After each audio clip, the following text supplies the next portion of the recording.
Throughout the ages, architects and engineers have designed and built the great structures that have made our world and withstood the test of time.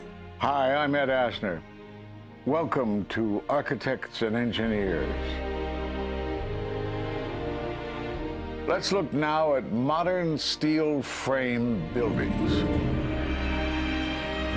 This is the Empire State Building, a marvel of modern architecture. It was built to last. Architects and engineers of today use computers to design and engineer buildings that will endure the forces of nature, such as earthquakes, fires, and hurricanes.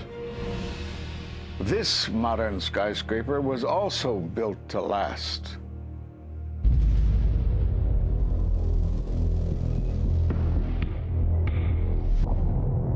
We've seen buildings completely destroyed like this before, but only when done intentionally. Danny Jowenko is the expert on this in Europe. What did he say? Dit is controlled demolition. Zeker weten. Zeker weten. Er is nagesprongen. Dit is in opdracht gebeurd. Dit heeft een team gedaan van experts. Let's compare. Explosives are used to demolish buildings like this in just seconds. Okay, so it's a controlled demolition. What's the problem with that? Well, it happened on the afternoon of 9/11 at the World Trade Center. Let's just think about this. Controlled demolitions cannot be engineered and rigged in a day. It takes months. And therefore, this event must have been planned in advance. You hear that? Keep your eye on that building as they're coming down. The building is about to blow up. Moving back. We are walking back. There's a building about to blow up.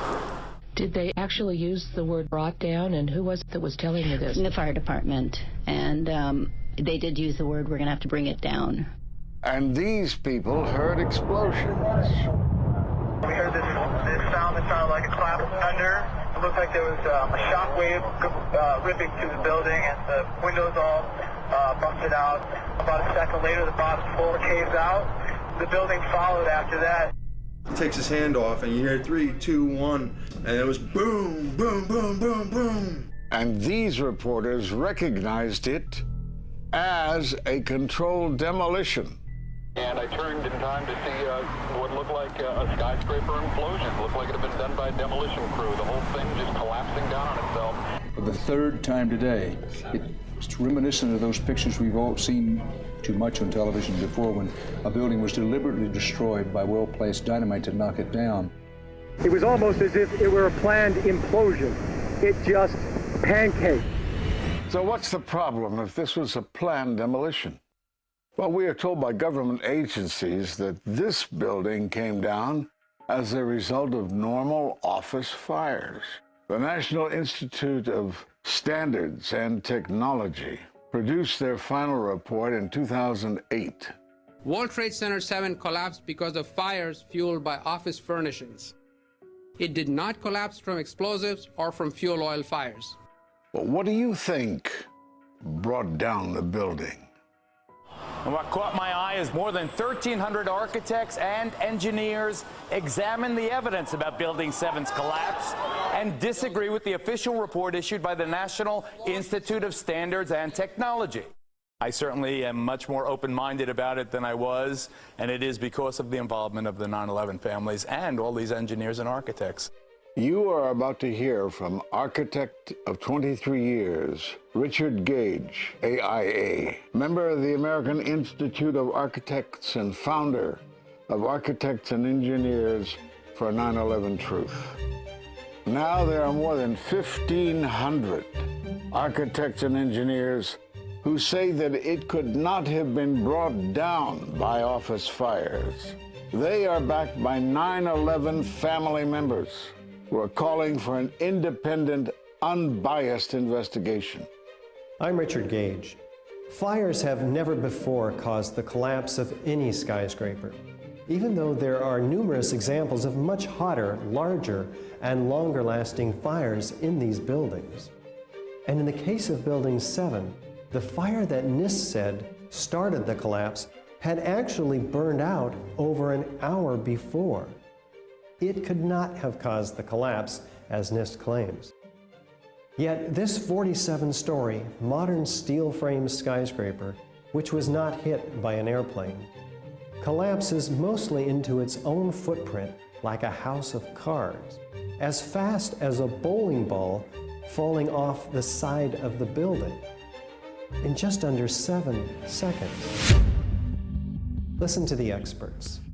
Building number 7 descended in free fall for the first 100 feet, which means that there was absolutely no resistance to the descent whatsoever. NIST has admitted it went into free fall for 8 stories. And going from motionless to free fall instantly, that's a bothersome part of the puzzle because NIST never explained it.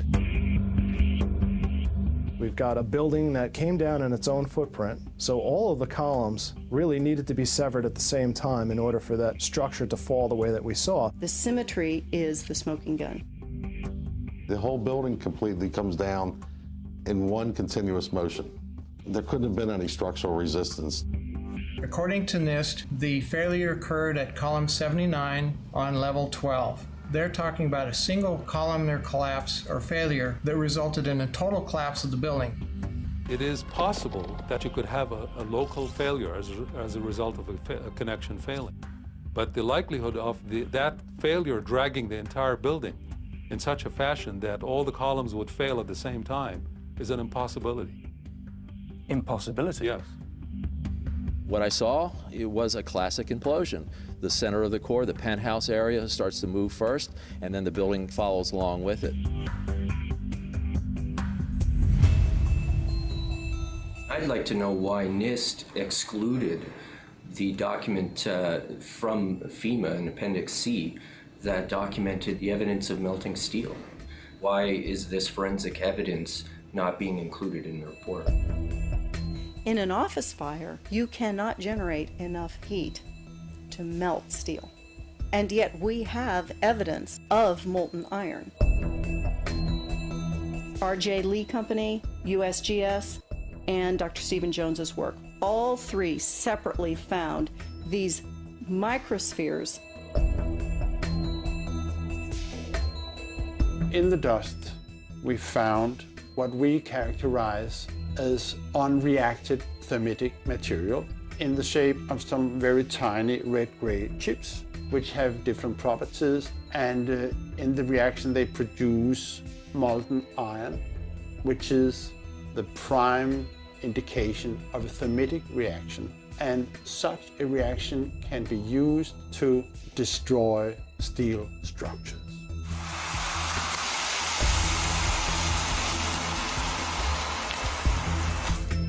What we have found is a modern version of thermite, which we call nanothermite. There were these iron microspheres present in all of the dust samples that needed to have been formed in extremely high temperatures.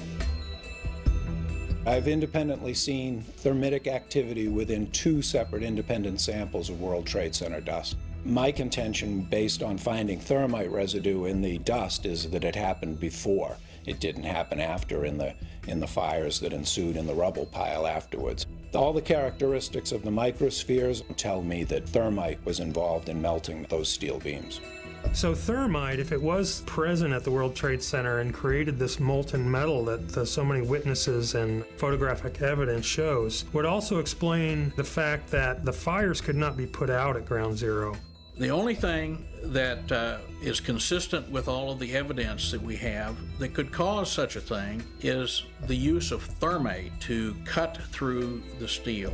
You'd get down below and you'd see molten steel running down the channel rails. Like you're in a foundry. Yeah. Like lava. Like it was lava. From a volcano. Well, the manual gets into thermite, and if it says if you have melted steel or concrete, which we had on 9/11. We should test for it. It's this fused element of steel, molten steel and concrete and all of these things all fused by the heat into one single element. We're asking for an investigation that follows national standards. There's no excuse to not test for this. If terrorists used explosives in '93, why didn't we test for them? If all these witnesses heard explosions, why aren't we testing for them? NIST concedes that they found no evidence for explosives. So then we asked them, well, did you look? And they said, no, we did not look for explosives or residues of explosives. So the preconceived notion of NIST is that there's no evidence for explosives, and so there's no point in looking. That is the most unscientific thing that you can possibly think of, not to look because you don't expect to find evidence, and in fact the evidence is overwhelming. They state these conclusions for which there's virtually no evidence, and then they ignore conclusions that can be drawn from the evidence. The Freedom of Information Act request to NIST was denied with the claim that releasing this data might jeopardize public safety. How could it possibly jeopardize public safety? The destruction of evidence was a criminal act in itself. It was already being carted away and destroyed when the FEMA investigators got there about a month after September 11th. You can't do science when you are deprived of the evidence and when your hypothesis is the least valid instead of the most likely. When the most likely hypothesis in the case of Building 7 wasn't even mentioned. This is not science.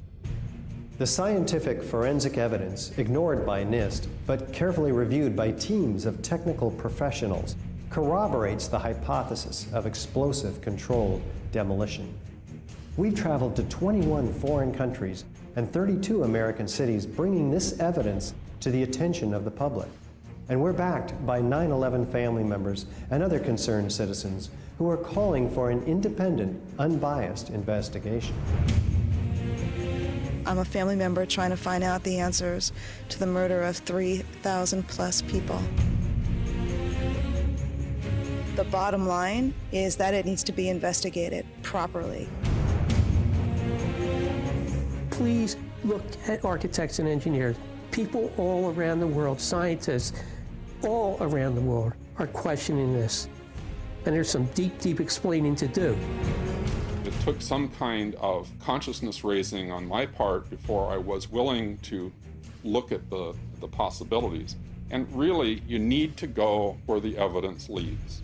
As an engineer, and I have 3 degrees in engineering, I signed that petition for architects and engineers for 9/11 Truth some time ago because the American people absolutely need the truth of 9/11. Look at the evidence. In fact, I'll say this very categorically.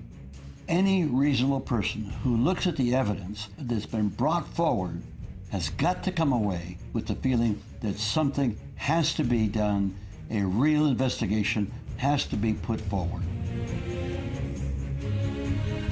We will never heal. This country will never, ever, ever forget that day.